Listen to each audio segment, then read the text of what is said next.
Сайн уу? Ийм үе байна. Өнөөдрийн ярих кино бол инээд, гуниг, хайр ухаарал бүгд холилдсон. Сэтгэл гэгэлзүүлсэн, гэр бүлээрээ үзэхэд тохиромжтой бүтээл болох Чамдаа хайртай учраас гэмээх киног тайлбарлагаар бэлдээд байна. Та хоёрын амьдралын хизээч мартагдахгүй дурсгалт өдөр хизээ тохиолдсон бэ? Мэдээж олон сайхан өдөр тохиолдож байсан байх л та.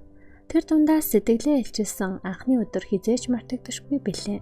Киноны маань гол дүр радиогоор UJ хэмээх дуучны Чамдаа хайртай болохоор хэмээх дууг сонсон аз жаргалтайгаар цэцэг бэлдээд хайртай эмэгтэйдээ гэрлэх санал тавихаар явна. Гэвч зүүн бөгжөө орхисноос санаж буцах гэж машинаа эргүүлэхдээ автосолд орчихдог. Хэсэг хугацааны дараа эмнэлгийн орон дээр сэрхэд түүнийг Ким Мари гэх хүний нэрээр дуудсаар сургуулийн эмч урдан зогсож байна. Намайг Ким Мари гэдэггүй байхаа гэж хэлэгч тэр өөрийгөө хэн гэдгийг мэддэггүй. Тэр гагцхүү өөрийгөө эрэгтэй гэдгийг л мэдэж байлаа. Өөрийгөө толонд хараад шоконд орно. Сургуулийн эмч хэлэхдээ ахлах ангийн тэргүүний сурагч мэдрэлийн ядаргаанд орчихжээ. Балмагдаа зогсож байхад нь ангийнхан охин бололтой нэг охин орж ирээд чамайг ангийн багш дуудаад байна гин. Аргагүй ихэнд багштай очиж уулзгаад багшийнхаа өмнө яг л эрэгтэй хөвгчөг суужчихсан багш нь хэд гайхширнаа. Багш нь түүнээс анкиадаа авчирсан уу гэж асуухад өөрийгөө хэн гэдгийг ч мэдэхгүй байхад юу анкиад вэ гэдэл уурлангуй хэлнэ. Багш нь түүнийг төгсөх ангийн стрессэнд орсон байна. Чихэр идгээд өгөхөд үндийг нь аваад л огиулаад гүйчихнэ. Тэрээр эрэгтэйчүүдийн ариун цэврийн өрөөнд ороод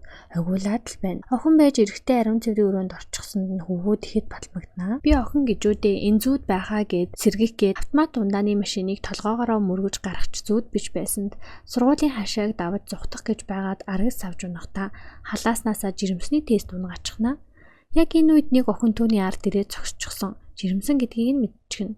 Энэ биений эзэн жирэмсэн гэж үү гэж асуухад нөгөө охин хариуд нь чи жоохон жичирсэн байхаа гин. Сүнс маань өөрийгөө би энэ биений эзэн бишээ гэж өөрийнхөө асуудлыг ярьж өгөхөд сайн нэг юм тэрэнд итгэсэн дүр үзүүлж түүнийг сүнс гэж нэрлээд түүнд туслахаар болдог. Түүнээс юу санаж байгааг нь асуухад нэрээ насаа өгсөн үгүйгээч мэдэхгүй хэрнээ ганц санаж байгаа зүйл нь өөрийгөө эрэгтэй гэдгийг л мэдэж байна гэж хэлдэг. Шалгаж үзэхэд яг эрэгтэй нь баттай. Тэрээр өөрийгөө Су Коли гэж танилцуулна. Коли бодохдоо Ким Мариг жирэмсэн болсноосоо болоод цочирдоод сэтгцийн асуудалтай болчихож гэж бодноо. Тэд хамтдаа үзмөрч дээр очиж босон явдлыг яргach. Үзмөрч тэднийг тэнийг юм ярьлаа гэд хөгөөд гаргачихна. Мөнгө төлсөж олигтойхон хариулт хэлээгүүд нь сүнс маань уурлаад үзмөрчээж хатта. Би яг яах ёстой юм болоо гэд мухардалд орноо. Тэр үед гудамд нэгэн эмэгтэй гитар тоглож дууж байхыг хараад нэг зүйлийг сонсно. Хёнгён гэх нэр байлаа. Гэхдээ тэр нэр нь юуны нэр болон хэний нэр болохыг нь мэддэггүй. Тэгсэн чинь манай адтай охин чинь Хёнгён гэх нэртэй хятад тоолны газар авчирчихсан. Чи яг хятад тоолны газрын хөргөгч байсан байж магадгүй гэж таамаг төвшүүлээд сууж байдаг. Гэвч хоолны үнээр авч чадахгүй байгаа сүнс маань огиулаад жирэмсэн гэдгээ санаад өөрийгөө төрж буугаар төсөөснө. Би чадахгүй тэр л биш шүү гэд маш ихээр стресстэйж байгаа юм. Коли түүнийг дагуулan цагдаагийн газарт очиод Ким Маригийн гэрийн хаягийг мэдэж авах гэж арга сувгчлээ. Найз маань сургуулийнхаа тэргүүний сурагч юм л та. Тэгээд өдөр шөнөгүй хичээлээ хийсээр байгаад мэдрэлийн ядаргаанд ороод зарим зүйлсийг мартчихсан юм л та. Бидэнд туслаач гэж цагдаа нараас гуйнаа.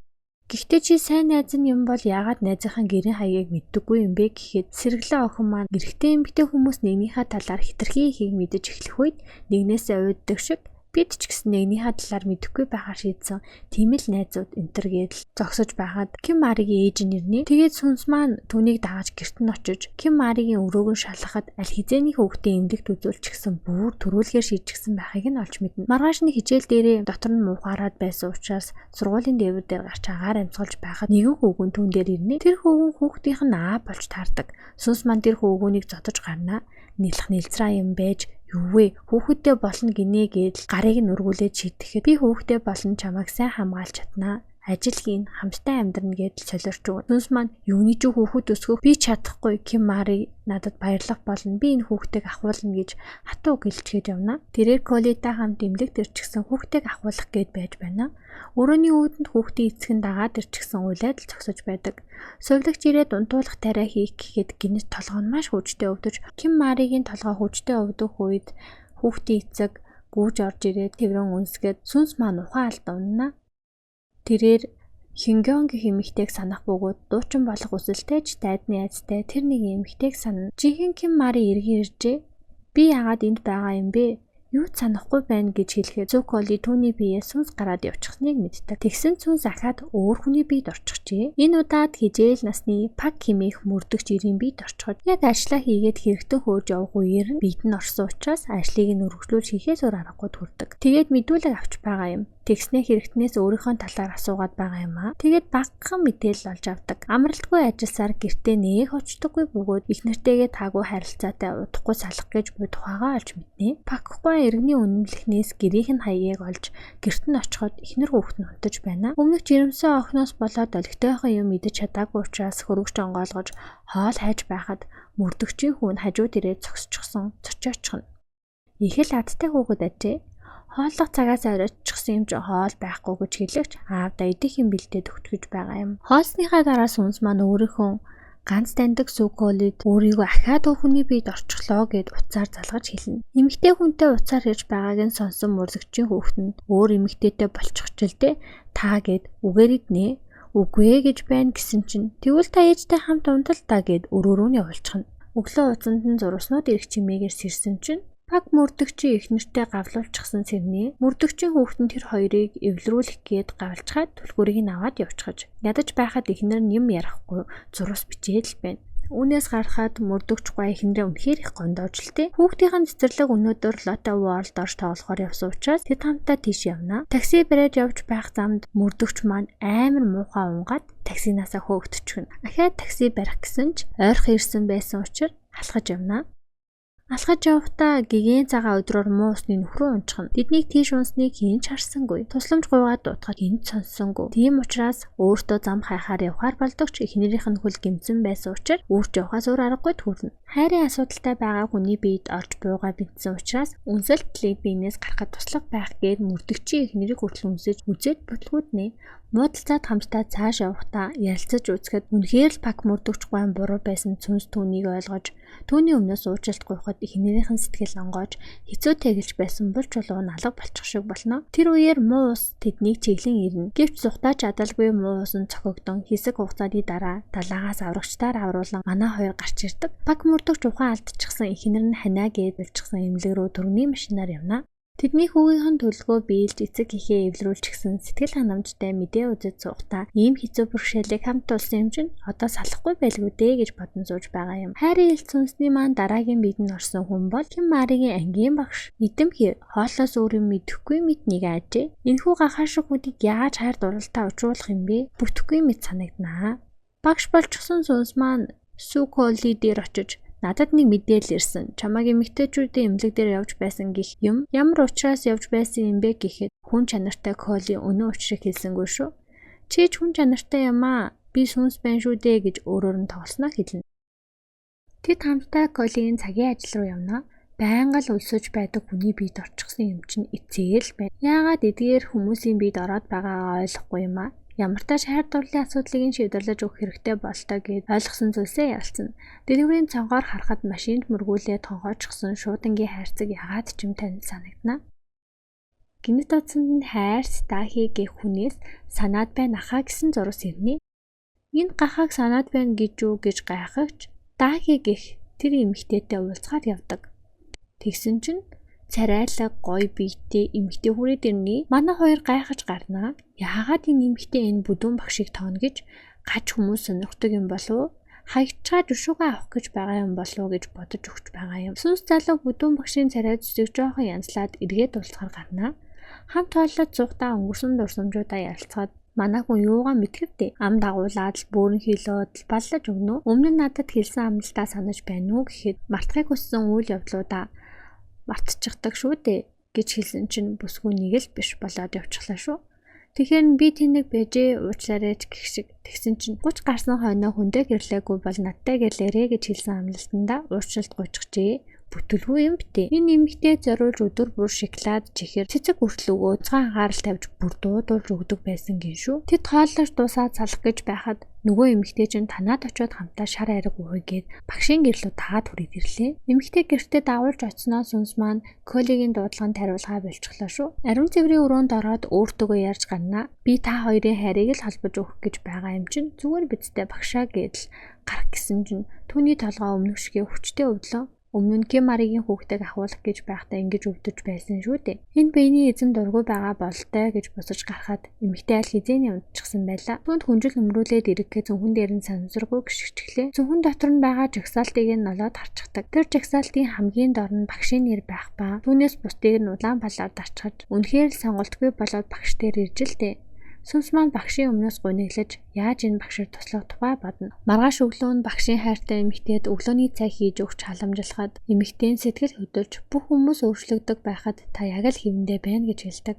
Тэгээд хайрын үнсэлт хийхэд багшийн биенээс сүнс гарч явна. Гэтэл гинтэл цэцгэн дунд амандаа цэцэг гэж гисэн сууж байна. Тэгсэн чинь нэг өвгөн Ким Капсун гэд дуудаад байх юм. Гүүж очиод гартаа барьсан зургийг нь харсан чинь эмгэн болчихсон байдаг шүү. Ёо, бас юу эмгэн бэ? Одоо дуус ийм хөгшин эмгэнд бас юу хайр дурлал энтертэй учрах вэ? Энэ бид гацх юм байна л да гэж бодно. Тэгээд түүний өвгөн энэ эмгэний нөөрийг угаагаад л арчлаад байх юм. Тэгэхээр өвгөн та хинбэ гэсэн чинь би чиний анхны хайр, чан ах чинь байна шүү дээ л гин. Анхны хайр гэж үг сонссон хүн чинь өвгөний үнсээ давлаа. Гэвч сүнс гарч явсангүй шүү. Өвгөн ахад уурлаад л өргөд явчихлаа. Сүг колороо залгаж нэг эмэгний биед орчихлоо гэд байгаа газраа дуудаж авчирнаа. Тэгснээ нөгөө өвөө түүнийг ач охноо гэд танилцуулчихав. Гайхсан өвөө тэр хоёрын хажуугаас холдохгүй байсан сүнс маань холт гисээр байгаад явуулчихнаа. Тэгээд гол ярианд орноо. Өөрийнхөө тухай зарим зүйлсийг сансан.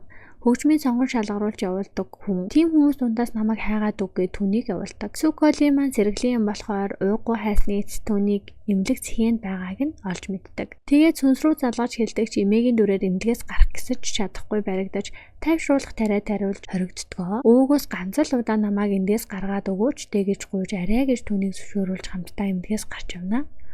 Замдаа өвөө маань машин жолоодож явахдаа бие нь их л муу харагд. Бүр бие нь муудаж ухаан алдаж унахдаа золтой дасалд орчихсонгүй. Тэрээр энэ өвөөгийн бие нь их муу өнөө маргаашаа хүлээж байгаа ажээ. Түүний хүүхдүүд нь ирэхэд сүнс эднээс уучлалтгүйж би юм бие муутай хүн гэж мэдээгүй гэхэд ээж та яагаад байгаа юм бэ гэж хүүхдүүд нь урлална. Энэ нэмээ зүнх өвчтөй асрамжинд байдаг ажээ. Өвгөн нь хүн төвчөнд туссан ч эцэг хүртэл эмгний хар шандаж байгаа юм санджээ. Өвөөгийн хүсэл бол ганц удаач болов эмгэндээ танигдах хаж. Үүнийг мэдсэн сүнс маань өвөөгийн хүслийг биелүүлж эцсийн замд нөдөж өгнө. Энэ үеэр эмнэлэг твдэж буй Ихёны хажууд Хёнгён сууж чамдаа хайртай учраас гих дууг сонсгож сууна. Өрөөний үүдэн Сүколи ирчихсэн энэ ах сүнс ах юм бах та. Харин хажууд нь байгаа хүн Хёнгён гээд хараа зогсож байхад Ихёны ажлын дүү нэр тарна. Тэрээр өрөөнд ороод Хёнгён тоол авчирсан эд би ахыг харж бай гээд Ихёны чихвчийг аваад та одоо сэр Хёнгён их ядарч байгааг харахгүй байна уу гэд хатуу гэлэхэд Ихёны сүнс биендээ орчихсон гинэт нэг дурсам санан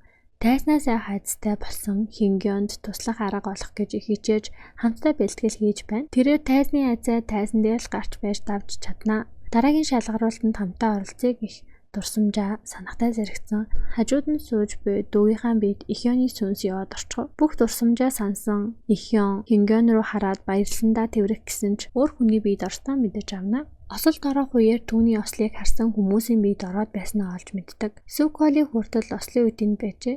Гэхдээ ажлынхаа дүүгийн биед яагаад орсноо ойлгодоггүй. Гэртээ очиж Хёнгён зориулж зохиосон дууныхаа нот болон гэрлэх санал тавьсан бөгжөө аваад бацна. Сүколигоор дамжуулан Хёнгёнд зориулж зохиосон аяыг өгүүлдэг. Санаачлагтай охин маань бөгжийг нь хүртэл хамт өгчдөг. Хён түнд яах гэж бөгжийг өгч байгаа юм бэ гэд уурлагч дараа надад та талархнаа. Харж л байгаарэ гин. Сэхэнд байгаа Ихёны зүрх зогсож, эмчнэрийн тусламжтайгаар хэвийн байдалтай эргэ орно. Түүнд цаг хугацаа бага үлдсэн байж магадгүй гэж бодсон Хёнгён түүний зохиосон аяыг ашиглаж дуулахар болж Ихёны дүү дээр очиж шалгаруулалтанд орох тухайгаа хэлэхэд тэр ч бас хамт оролцож төгөлдөр хуур тоглож өгөхөр болов. Шалгаруулалтын өдөр ирж тайзан дээр гарахдаа айж буй Хёнгёныг сүнс маань тайзны айцыг тайзаар л дардаг юм. Чиний хажууд би байна айх хэрэггүй гэж зоригжуулан хэлэхэд Хёнгён ягаад ч юм түүнээс Ихёныг мэдэрнэ. Тайзан дээр гарч ая явж эхлэхэд тэр дуулж эхэлсэнгүй. Ахин нэг аяыг эхлүүлэхэд зоригтойгоор дуулж амжилттай тусгаж чадна. Ихёны би гинэт модож зүрхэн зогсно. Энэ явдлаас хойш удаан хугацаа өнгөрчээ. Киноны маань бүхэл гол дүр нэг газар цуглчихсан. Нэгэн алдартай дуучны тоглолтыг үзэх гээд хүлээсэн. Тэр дуучин бол И Хёнгён. Тэрээр алдартай дуучин болж тайсны айцаа давмтуулж чаджээ. Шин Ихёны шинжилсэн хуулбар